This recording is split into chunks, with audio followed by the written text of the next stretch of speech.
tuning out distractions can mean tuning out social media, tuning out your man, tuning out your girlfriend.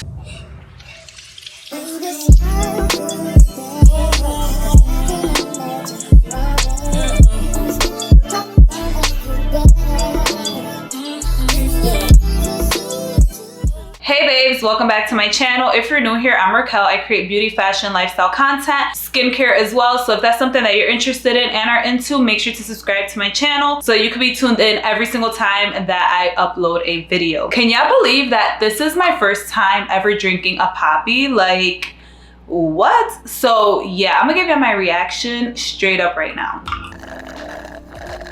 And this is gonna be really quick because this video is not about poppy. To me, this literally tastes like a low sugar orange soda. It almost also tastes like a Celsius, I don't know. So yeah, I mean, I could see myself drinking more of these. I never really cared to like hop on the trend, but it is good, but it is really good. So I can see why people do love them. But anyways, we're gonna get right into this video. As you guys can already see by the title of it, this video is gonna be to help us get ourselves regrounded back into our goals so that we can tackle Q3 on the right note, and so that we can just enter the second half of the year just, you know, on the right track, because we all have goals that we want to reach. We all have goals we want to accomplish. And I know that sometimes we can get a little bit distracted or just unfocused or just even like flustered with like different things around us and life just lifing. So I feel like this video is going to help a lot of people. And if you find any of these tips that I'm going to give you helpful, make sure to give this video a like and of course share. So yeah, I cannot believe first off that it's already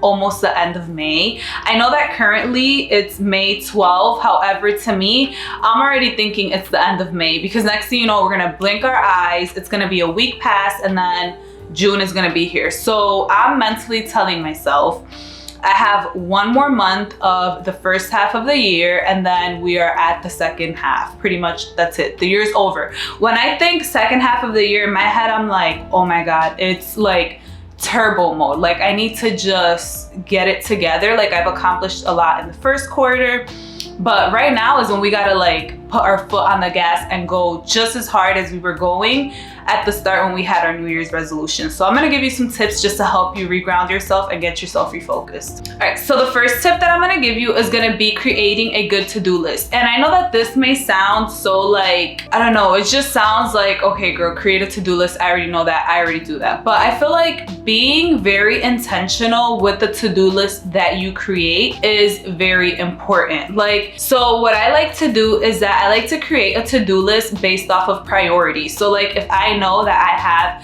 a specific brand collab that's due on Friday, that's gonna be at the top of my to-do list just because it's due sooner versus something that's due, let's say, at the start of June. So I feel like creating a to-do list is very, very, very important. I also like to revise my to-do list, you know, so I feel like sometimes on our to-do list, we set like very large tasks on there. So we don't get to check things off of our list until the whole task is complete. So what I do is that I break my tasks off into like smaller tasks just so I can, one, stay motivated, and two, feel like I am accomplishing stuff throughout my day. So for example, if I need to record a sponsorship, I'll put record sponsorship as a to-do list, and then the next thing would be edit the video, which is another to-do list item, and then the third thing would be to submit the brand video. So that's like 3 things on my to-do list that, you know, it really can just be one thing, but I personally like to break it up into 3 things just so that I feel like I'm actually accomplishing more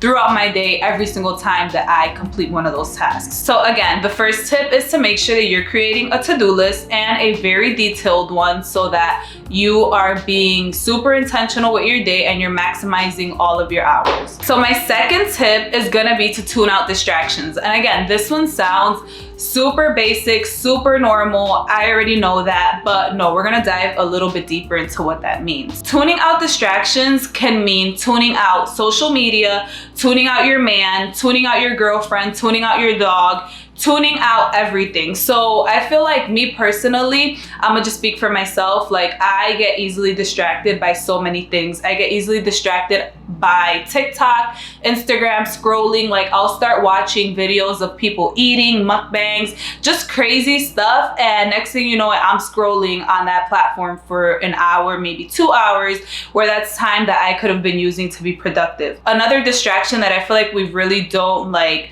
notice until we're like, oh dang, 3 hours have gone by, is watching shows, binge watching shows, or even just spending time with your significant other. Now, I'm not telling you not to spend time with them, because obviously like that's super important, but I think also being mindful of the amount of time that you're spending, because you know, you don't just want to be sitting there booed up for 5-6 hours in a day, and that's like 5-6 hours you could have been getting to the bag, okay? And I'm just speaking from personal experiences and things that I have noticed that I have been doing and I need to get a little bit better with. So I just wanted to give you guys that tip as well, in case, you know, you're in my situation as well, where you just kind of feel like you haven't really been maximizing your day. Definitely wean out distractions. So the next thing is gonna be focus on one thing at a time. And I feel like a lot of times we all try to multitask and just like juggle so many things at once, because we feel like, oh, maybe if I'm multitasking, I'm actually getting more stuff done.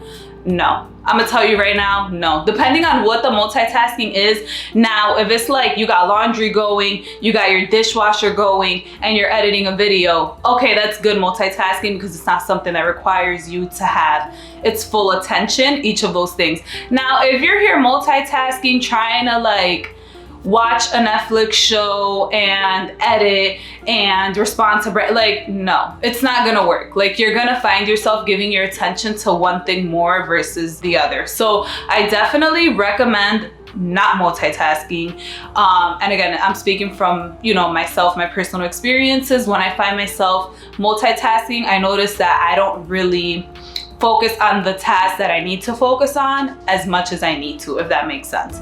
So again, these sound very like obvious. However, I feel like sometimes it's the obvious things that are hard to change and hard to, you know, kind of stop doing. Definitely make sure that you're focusing on one thing at a time. The next tip is going to be to prioritize healthy habits. Now, healthy habits can be very broad. It could look very different. It depends on like the topic, right? So like a healthy habit can be going to bed super early so that you can wake up early. You can maximize your daytime hours to get more stuff done. So that's something that I am currently working towards. I told myself that every single day I want to start waking up at like 6 o'clock in the morning, because realistically, if I was to wake up at 6 in the morning, that doesn't mean that I'm gonna start working at 6. That means that I'm gonna wake up, I'm gonna brush my teeth, I'm gonna get dressed, I'm gonna take the dog out, I'm gonna feed the dog, you know? So it's like things that I can do super early in the day, so that come 8 o'clock, I'm ready to actually start working, and I'm not cooking breakfast at 8 o'clock or walking the dog at 8 o'clock or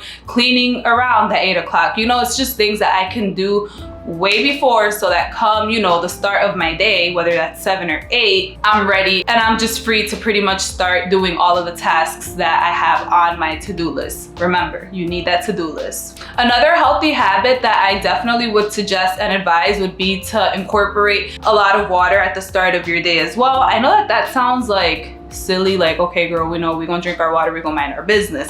However, I'm telling you right now, like, just start your day drinking water, minding your business, like do a nice little self-care, like skincare routine that's gonna wake you up. Even go for a walk, go for a run. That's something that I'm gonna start incorporating as well, getting my runs out early in the day, because I've also noticed that when I run in the afternoon, which is usually around 12 o'clock, 1 o'clock, the sun is usually out, it's really hot out, and I can't, again, maximize my workout because I'm fatigued, I'm tired, I'm sweating, I'm hot, I'm all of those things. So just create a healthy routine and just healthy habits you can commit to. I promise you, it's definitely gonna help. All right, the next tip that I have, which I think this one is super important, is taking breaks. So I know we're talking about consistency, we're talking about schedule, we're talking about healthy habits. We're talking about all of those things, but you also need to be very mindful of your body and your mental fatigue as well. Like, we're humans, we're not robots, we're not computers. We're gonna get tired, and especially when you're being consistent, that's when you're gonna be the most tired, but that's when you need to push through. So creating breaks within your schedule is going to genuinely help you push through the rest of your day. Now, a break can look very different. You can create lunch breaks, snack breaks where you eat your food, or you can just create little mental breaks where it's like you give yourself a 10-minute break every 2 to 3 hours, or I would say every 3 to 4 hours, you give yourself like a 10-minute break, just like a job. When you go to work and you clock in for an 8-hour shift, you usually get a 30-minute lunch and you get like 1:15 or 2:15 depending on the job. So just like that, if you're working 8 hours, whether it's from home, a job, or whatever, tie in those small breaks, because I promise you it's definitely gonna help, and it could just be like a little restart boost to, you know, you finishing the rest of your day on a positive, strong note. All right, so this next one is definitely one of my favorites, and it's one that I need to start incorporating. Like, I was doing this at the start of the year, but I kind of fell off, so now I need to get back to it, and it's refining your workspace. Now, again, I feel like when you're working in a new environment or in different environments, like, that can be very motivating. So what I've done before in the past, which I have to get back to doing, is utilizing the co-working spaces in the building where I live, which there's several. Or another one would be me going to local coffee shops. Like, I live in Midtown, so there are so many accessible, you know, walking distant coffee shops, or just like little restaurants where I can sit, from Starbucks, Sweet Hut, just a bunch of different ones, where you can just go and, you know, just refine your workspace. Because honestly, believe it or not, we do get tired of working in the same spot all the time, and just like working on the couch, working from the bed, things like that. And those are all things that create distractions for us. And also with creating distractions, it also minimizes our productivity throughout the day. So definitely refine your workspace, and I promise you, you're also gonna see more results with your consistency and just your overall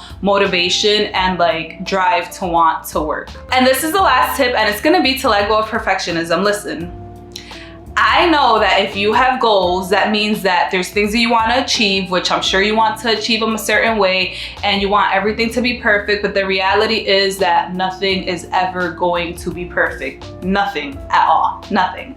So with that being said, give yourself some grace and just, you know, be mindful of the fact that you are working hard. And even on days where like you don't feel like you've accomplished everything on your to-do list, just take a breather.